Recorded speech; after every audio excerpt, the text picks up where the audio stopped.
Daniel Carter was known as a man who never looked back. At only 42, he had built a business empire from nothing. People called him disciplined, smart, and cold. Newspapers wrote about his success. Business channels invited him to speak about money and leadership. To the world, Daniel looked like a man who had everything. But no one knew why he donated so much money to nursing homes. Every year, he visited places where old people lived alone. Places where families stopped visiting. Places that smelled of medicine and silence. Daniel never explained why these places mattered to him. He just signed checks and left quietly. On a rainy afternoon, Daniel arrived at another nursing home on the edge of the city. The building looked older than the others. Paint was fading from the walls.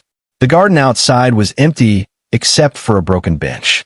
The manager welcomed him warmly. A large donation from a millionaire meant repairs, new beds, and better equipment. Cameras followed Daniel as he shook hands and smiled politely. But inside, he felt nothing. He had learned long ago not to feel too much. As they walked through the hallway, Daniel noticed the residents sitting alone in wheelchairs. Some stared at the television without watching. Some looked toward the door as if waiting for someone who never came. The sound of rain tapped softly against the windows. Then he heard it, a quiet voice. Soft, gentle, singing. Daniel stopped walking. The song was old, a simple lullaby, one he had not heard in decades. His chest tightened suddenly. For a moment, he thought his mind was playing tricks on him.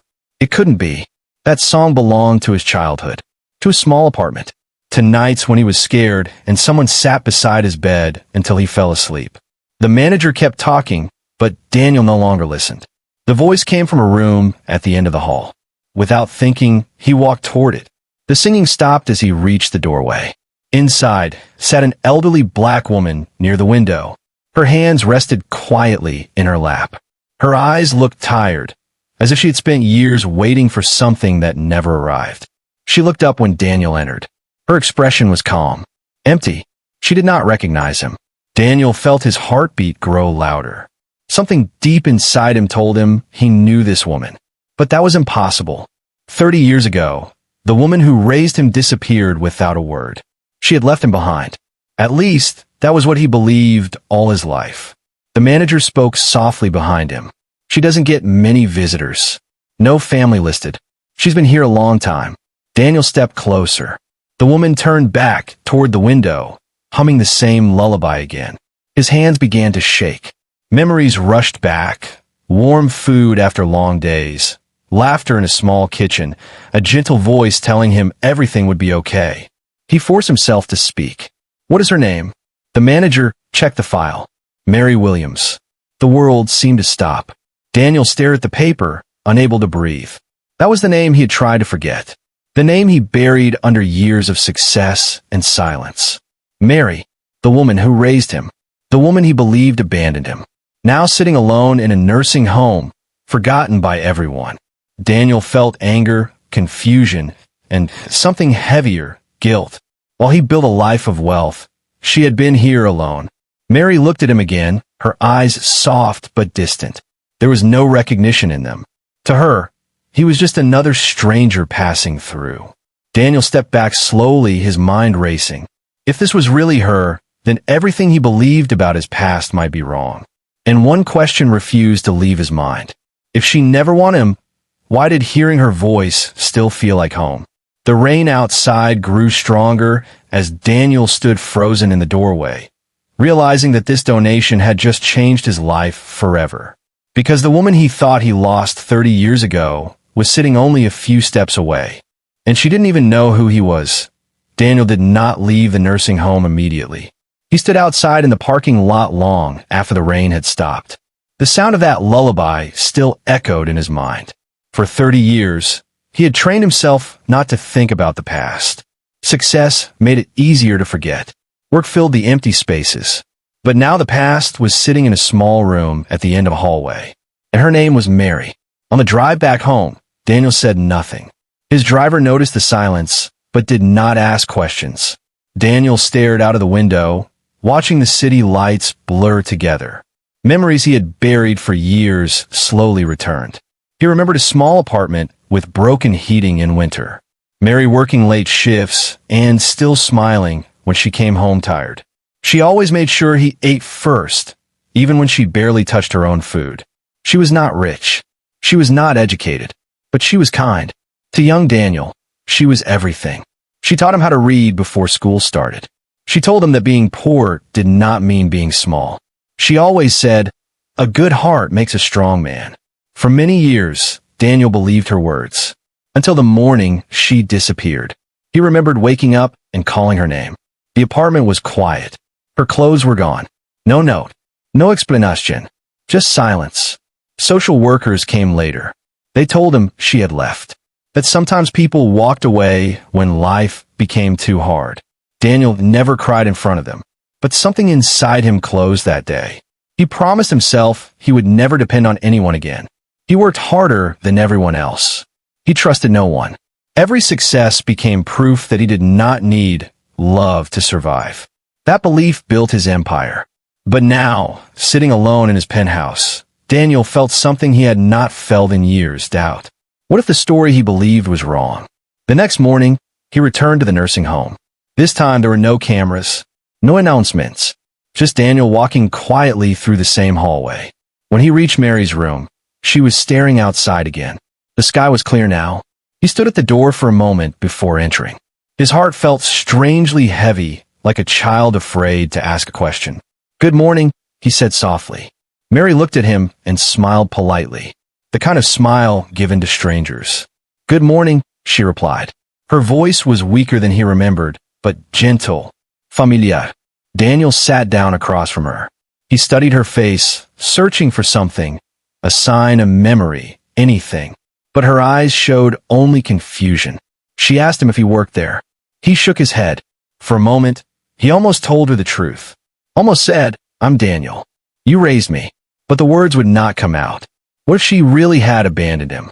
What if remembering only brought pain back for both of them? The nurse later told him that Mary's memory came and went. Some days, she remembered small things. Other days, nothing at all. Daniel walked through the halls again, his mind full of questions. The staff said she arrived years ago with little information. No family ever visited. No one came looking for her. That fact hurt more than he expected. If she left him by choice, why did she end up alone? That night, Daniel opened an old box he had not touched in decades. Inside were childhood photos. One picture showed a young boy standing beside a smiling woman, her arm wrapped protectively around him.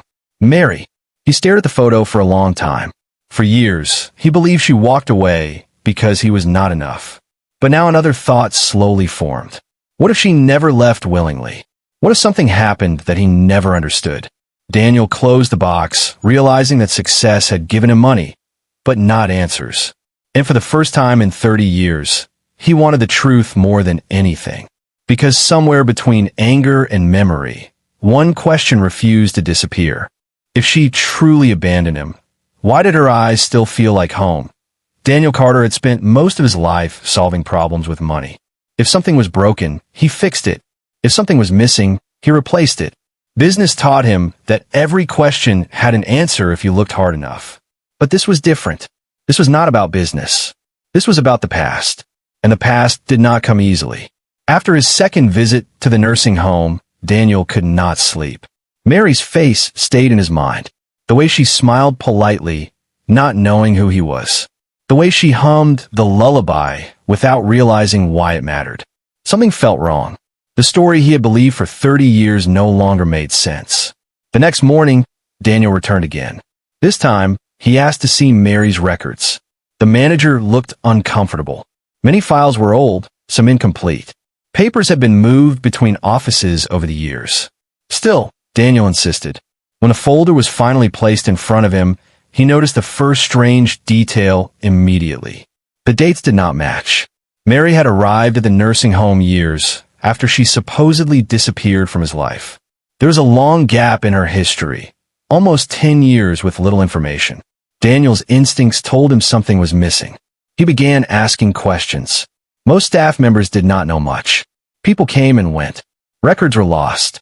It was easier for everyone to move forward than to look back. But one elderly nurse remembered something. She said Mary was brought in by two strangers. They signed papers quickly and never returned. Mary was sick at the time, weak and confused. She kept asking about a boy named Daniel. Hearing his own name made Daniel's chest tighten. The nurse frowned as she tried to remember. She kept saying she had to go back for him. The nurse said softly. She was worried he was alone. Daniel felt the ground shift under him. That was not the story he had been told. If Mary tried to come back for him, why was he told she left? The question would not leave his mind. Daniel hired a private investigator the same day. Money opened doors quickly. Old government files were requested. Social service records were searched. Slowly, pieces of the past began to surface. 30 years ago, Mary had become seriously ill after losing her job. Without income, she lost their apartment. Social services stepped in, claiming she could not provide stable care. Daniel was taken away temporarily. Temporary, the report said. Mary tried to fight the decision. She filed requests. She asked to see him. But her illness made everything harder. Papers were delayed. Meetings were missed. The system moved faster than she could. Eventually, Daniel was placed into another home, and no one told him the truth. To a young boy, it looked like abandonment. To a struggling woman, it was loss. Daniel sat in his office late at night, reading the reports again and again. Each page felt heavier than the last. For years, he had carried anger toward her. He built walls around his heart because he believed she chose to leave. But she didn't. She lost everything at the same time: her health, her home, and the child she loved. Daniel closed the file slowly, his hand shaking. The realization hurt more than the old pain ever did. While he was learning to survive without her, she had been trying to find her way back to him. And she failed. Not because she didn't care, because no one helped her. Daniel leaned back in his chair, staring at the ceiling. Success suddenly felt meaningless.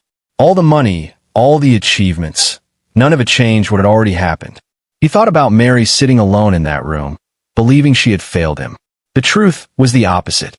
He had spent 30 years misunderstanding the only person who never stopped loving him. But one question still remained. If she fought so hard to return, who decided that he should never know? And why was the truth buried for so long? After learning the truth, Daniel Carter could not stay away from the nursing home. Everything felt different now. The hallway no longer looked cold and unfamiliar. Every step reminded him that Mary had once walked through life fighting for him, not leaving him. The anger he carried for 30 years slowly turned into something heavier: regret. He began visiting every day. At first, Mary treated him like any other visitor. She smiled politely. Sometimes she asked his name again, forgetting it minutes later. Other times, she sat quietly, watching the trees outside as if waiting for someone. Daniel never rushed her. He sat beside her, talking about simple things: the weather, the garden outside, old songs playing softly on the television. He avoided the past because he was afraid of hurting her, or himself. But something slowly began to change. Mary seemed calmer when he was near. Nurses noticed she ate more on the days he visited. Sometimes she would look at him longer than usual, as if trying to remember something just out of reach. One afternoon, rain started falling again, tapping gently against the window. Mary looked restless. Her hands trembled slightly. Without thinking, Daniel began humming the old lullaby. The room became still. Mary's eyes widened. Her breathing changed. For a moment, she looked confused and frightened. Tears slowly filled her eyes. She whispered something too soft to hear. Daniel leaned closer. "Danny," she said. The name hit him like a wave. No one had called him that in decades. Daniel felt his chest tighten as memories rushed back. Bedtime stories, warm blankets, her voice promising everything would be okay. He had spent years trying to forget that boy. But Mary remembered him. She reached for his hand, her fingers shaking. Tears rolled down her face. "I looked for you," she whispered. "I tried to come back." Daniel could not speak. The words he carried for 30 years disappeared. All that remained was emotion he could no longer hide. For the first time since childhood, Daniel cried openly. Mary kept apologizing, over and over again. She believed she had failed him. She said she was sorry for leaving, sorry for not being strong enough, sorry for losing him. Each apology hurt more than the last. because now Daniel knew the truth. She never stopped trying. He gently held her hand and shook his head. "You didn't leave me," he said quietly. "You saved me." Mary looked at him, confused at first. Then slowly, her expression softened. Some memories were still missing, but the feeling remained. She knew this man mattered to her. From that day, their visits changed. Daniel brought old photographs. Sometimes Mary remembered small details. The color of their kitchen walls, the park they used to visit, the way Daniel hated vegetables as a child. Other times, she forgot again. But even when memory faded, the connection stayed. The staff noticed the difference too. Mary laughed more. She talked more. She was no longer invisible. Yet Daniel could not ignore another feeling growing inside him. Someone had allowed this to happen. Someone had decided that a sick, poor woman did not deserve another chance to keep her child. Someone had let years pass without correcting the mistake. And while Daniel and Mary slowly rebuilt their bond, a painful truth became clear. 30 years had been taken from them. Time they could never get back. One evening, as Daniel prepared to leave, Mary held his hand tightly. Her voice was weak but clear.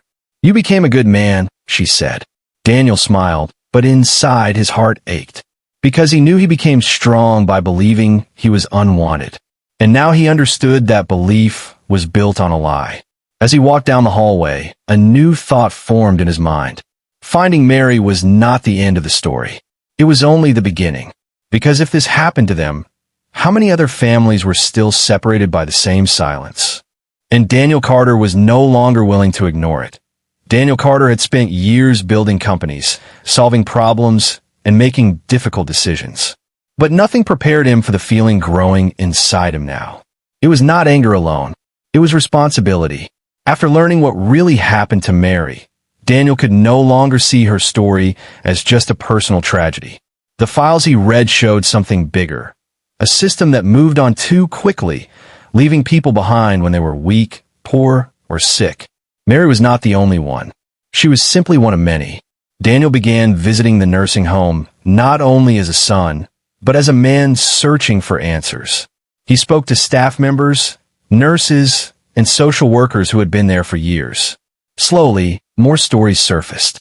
Elderly residents who lost contact with family after medical problems. Parents separated from children during difficult times and never reunited again. Most people stopped asking questions because life forced them to move forward. Daniel could not. He requested older records from social services. Many files were incomplete. Some decisions had been made quickly, without follow-up. Appeals were lost in paperwork. People disappeared between departments, forgotten by a system too busy to look back. The more Daniel learned, the heavier the truth became. Mary had tried to reach him several times after recovering from her illness. Letters were sent to old addresses. Requests were filed. But by then, Daniel had already been moved again. The connection was broken, and no one tried hard enough to fix it. One evening, Daniel sat beside Mary as she rested. The sunset light filled the room softly. She looked peaceful, unaware of the storm inside him. For years, he believed success meant leaving the past behind. Now, he understood something different. Success meant having the power to change what once hurt you. Daniel made a decision. Instead of fighting for revenge, he chose to fight for change. Within weeks, his company announced a new foundation, one focused on helping elderly people who had no family support and helping separated families reconnect. Legal aid programs were funded. Nursing homes received resources to improve care and record systems. At first, the media saw it as another charity project by a wealthy businessman. They did not know the real reason behind it. But inside the nursing home, people began to notice changes quickly. Staff received better training. Residents were treated with more attention. Forgotten stories started being heard again. Mary noticed it too. One afternoon, she asked Daniel why he was doing so much for strangers. He smiled gently. "Because someone once did everything for me." Mary did not fully understand, but she smiled back. That was enough for her. Yet while Daniel worked to fix the future, another fear quietly grew inside him. Mary's health was getting worse. Some days she was strong and talkative. Other days she slept for hours, her breathing slow and tired. Doctors explained that her condition would not improve much. Time, once lost, was now running faster than ever. Daniel felt helpless in a way money could not fix. He had found her again, but he could not stop time. One night, as he prepared to leave, Mary held his hand longer than usual. Her eyes were clear, more focused than they had been in weeks. "I always knew you would be okay," she said softly. Daniel swallowed hard. He wanted to tell her everything. How angry he had been, how wrong he was, how much he wished he had found her sooner. But the words stayed inside, because some regrets came too late. As he walked out of the building, the city lights glowing in the distance, Daniel realized something painful. He had spent years building a future. But now, the most important thing in his life was the time he had left with her. And deep inside, he feared the same question he could not escape. Had he found his mother again, only to lose her one more time? Time began to move differently for Daniel Carter. Days that once passed quickly now felt short and fragile. Meetings were canceled. Business trips were delayed. Money, contracts, and success suddenly felt unimportant compared to the quiet hours he spent sitting beside Mary's bed. He visited every morning before work and every evening before going home. Sometimes they talked. Sometimes they simply sat in silence, watching sunlight move slowly across the room. Mary's health continued to weaken, but something inside her seemed peaceful now. The loneliness that once surrounded her was gone. Nurses often noticed her smiling even when she said nothing. She was no longer waiting. Daniel brought old photos and small memories back in her life. They listened to old songs together. Some days she remembered clearly, laughing about small moments from the past. Other days she forgot again, asking him the same questions. Daniel never corrected her. He just answered gently, again and again, because now he understood that love was not about being remembered every moment. It was about being present. One evening, Mary looked at him carefully, as if seeing him not as the successful man he became, but as the young boy she once protected. "You work too hard," she said softly. Daniel smiled. "I had to." She shook her head slowly. "No, you were trying not to hurt." Her words surprised him. For years, Daniel believed he hid his pain well. Yet somehow, she still understood him better than anyone else. Mary reached for his hand. Her grip was weak, but warm. "I wanted to come back," she whispered. "I never stopped trying." Daniel felt tears rise in his eyes again. He squeezed her hand gently. "I know now," he said, "and I'm here." For the first time, Mary looked relieved, as if a weight she carried for decades had finally disappeared. Days later, doctors explained that her body was becoming tired. There was no emergency, no sudden change, just the quiet slowing that comes with age and long years of struggle. Daniel stayed longer each night. One evening, as rain fell softly outside, Mary asked him a question. "Are you happy?" Daniel paused. It was a simple question, but he realized he had never truly thought about it. Success brought comfort, respect, and security. But happiness felt different. He looked at her and nodded slowly. "I am now." Mary smiled. Her eyes closed for a moment, then opened again. "Promise me something," she said. Daniel leaned closer. "Help people who feel forgotten. The ones nobody looks for anymore." The request was simple, but Daniel understood what it meant. Mary had lived that loneliness. She knew how invisible people could become when life moved on without them. "I promise," he said quietly. She smiled again, satisfied. That night, Daniel stayed until she fell asleep. He watched her breathing, slow and peaceful. For the first time since finding her, he was not afraid. There was sadness, yes, but also gratitude. He had been given something rare, a second chance. A few days later, Mary passed away quietly in her sleep. There were no loud alarms, no panique, just silence and peace. The nurses said she looked calm, as if she had been waiting to rest. Daniel stood beside her bed, holding her hand one last time. The room felt empty, yet strangely warm. The pain was real, but so was the comfort of knowing she did not leave this world alone. For 30 years, Daniel believed he lost his mother. Now he realized something different. He did not lose her twice. He found her in time to understand her love. And as he walked out of the nursing home that morning, one thought stayed with him. Mary's story was ending, but the promise he made to her was only beginning. The nursing home felt quieter after Mary was gone. Daniel Carter still visited sometimes, even when he no longer had a reason to. The staff greeted him with soft smiles. Some residents recognized him now. Others simply nodded as he walked past. The hallway that once brought him pain had become a place of memory. For the first time in many years, Daniel allowed himself to slow down. Mary's room remained empty for weeks. Daniel asked the staff not to change it immediately. He would sit there occasionally, looking at the window where she used to watch the trees. The silence no longer felt heavy. It felt meaningful. He realized something important. All his life, he believed success meant moving forward without looking back. But Mary's story taught him that sometimes the past must be faced, not forgotten. A few months later, Daniel made an announcement that surprised the public. He created the Mary Williams Foundation, named after the woman who raised him. The foundation focused on helping elderly people who had no visitors and families who were separated by poverty, illness, or broken systems. Legal teams helped reconnect lost relatives. Nursing homes received funding for better care and record keeping. At first, people saw it as another charity project from a wealthy man. But when Daniel finally shared the real story during the opening ceremony, the room fell silent. He spoke about a woman who worked multiple jobs just to give a child a better life. A woman who lost everything but never stopped trying to return to him. A woman who spent years believing she had failed, when in truth she had done everything right.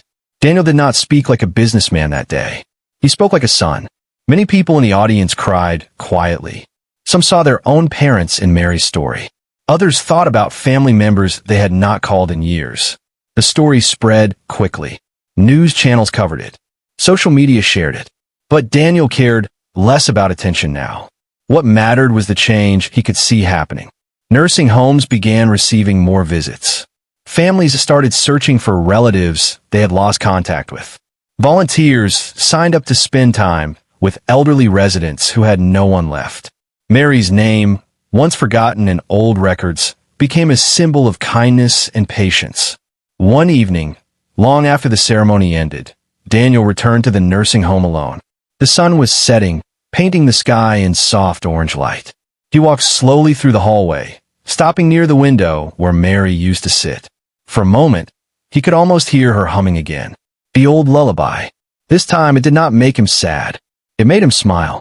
He realized that love does not disappear when someone is gone. It changes shape. It becomes memory, action, and the way we treat others. Daniel understood something that success had never taught him. The greatest thing Mary gave him was not survival or ambition. It was compassion. And that compassion would now live on through every life the foundation helped. As he walked toward the exit, a nurse thanked him for everything he had done. Daniel simply nodded. He knew the truth was simpler than people believed. He was not saving others. He was keeping a promise. Outside, the evening air felt calm. Daniel looked up at the darkening sky, feeling a peace he had never known before. 30 years ago, he thought he was abandoned. Now he knew he had been loved all along. And in the end, the millionaire's greatest success was not the fortune he built. It was remembering the woman who never stopped calling him her son.